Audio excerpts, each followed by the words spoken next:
Hi hello నమస్తే welcome to curious. నేను సిద్ధంగా ఉన్న సుదర్శన్. ఈ రోజు మనం ఒక వింతైన రహస్యం గురించి మాట్లాడబోతున్నాం. శాండీ దీవి. ఆస్ట్రేలియా సమీపంలో ఈ దీవి గూగుల్ మ్యాప్స్లో కనిపించి తర్వాత అదృశ్యమైంది. ఇది భూమి కదలిక వల్ల జరిగిందా లేక దెయ్యాల దీవా అని ప్రశ్న ఇప్పటికీ చర్చలో ఉంది. ఈ 7 నిమిషాల వీడియోలో రహస్య దీవి కథను విప్పుదాం. వీడియో నచ్చితే లైక్ చేయండి, సబ్స్క్రైబ్ చేసి బెల్ నొక్కండి. ఇక శాండీ దీవి ఎక్కడ ఉంది? ముందు శాండీ దీవి గురించి క్లుప్తంగా తెలుసుకుందాం. ఈ దీవి ఆస్ట్రేలియా మరియు ఫ్రెంచ్ భూభాగమైన న్యూ కాలిడోనియా మధ్య కోరల్ సముద్రంలో ఉందని చెప్పబడింది. 19వ శతాబ్దం నుంచి ఈ దీవి అనేక మ్యాప్స్లో కనిపించింది. బ్రిటిష్ అడ్మిరాల్టీ చార్ట్స్, జర్మన్ మ్యాప్స్ మరియు గూగుల్ మ్యాప్స్లో కూడా పరిమాణం దాదాపు 24 కిలోమీటర్ల పొడవు, 5 కిలోమీటర్ల వెడల్పు అని చెప్పారు. అంటే మన ఊహలకు మించిన పెద్దది.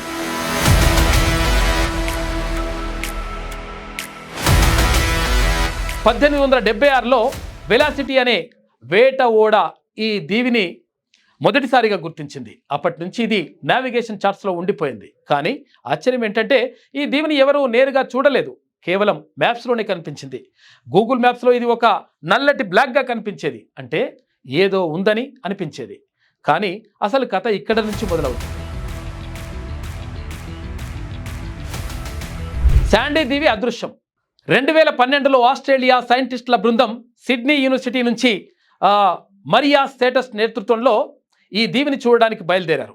వాళ్ళు సదరన్ సర్వేయర్ అనే రీసెర్చ్ షిప్లో 25 రోజుల పాటు కోరల్ సముద్రంలో పరిశోధన చేశారు. వాళ్ళ లక్ష్యం భూమి కదలికలను అధ్యయనం చేయడం.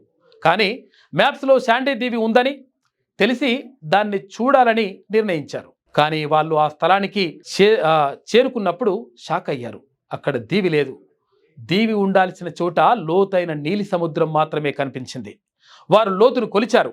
దాదాపు 1400 మీటర్లు, అంటే 4600 అడుగులు. అంటే అక్కడ దీవి ఉండే అవకాశమే లేదు. ఈ అన్డిస్కవరీ తర్వాత గూగుల్ మ్యాప్స్ నుంచి శాండీ దీవిని తీసేశారు. కానీ దాని నీడ ఇప్పటికీ కొన్ని చోట్ల కనిపిస్తుంది. అది ఎలా సాధ్యమైంది?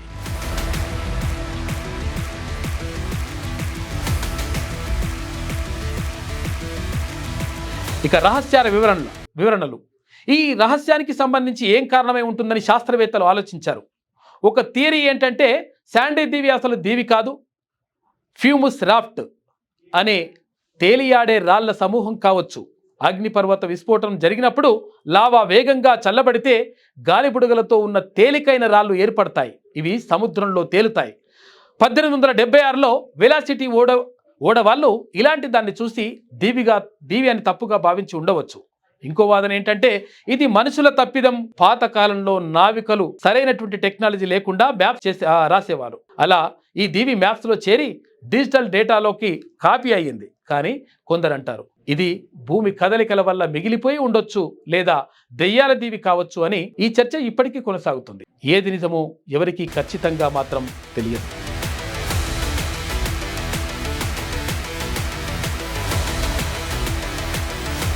శాండీ దీవి కథ చూస్తే ఒకటి మాత్రం క్లియర్, ప్రపంచంలో ఇంకా ఎన్నో రహస్యాలు దాగి ఉన్నాయి. ఇది నిజమైన దీవా, ఇక ఫ్యూమ్ రాళ్ళ లేక ఊహాగానమా? ఈ ప్రశ్నలకు సమాధానం ఇంకా దొరకలేదు. ఈ వీడియో చూసిన తర్వాత మీకు ఏమనిపించిందో కామెంట్స్లో చెప్పండి. మీరు దీన్ని దెయ్యాల దీవిగా నమ్ముతున్నారా లేక సైన్స్ వివరణనా? ఇలాంటి వింతైన కథల కోసం సబ్స్క్రైబ్ చేయండి, ఫ్రెండ్స్తో షేర్ చేయండి.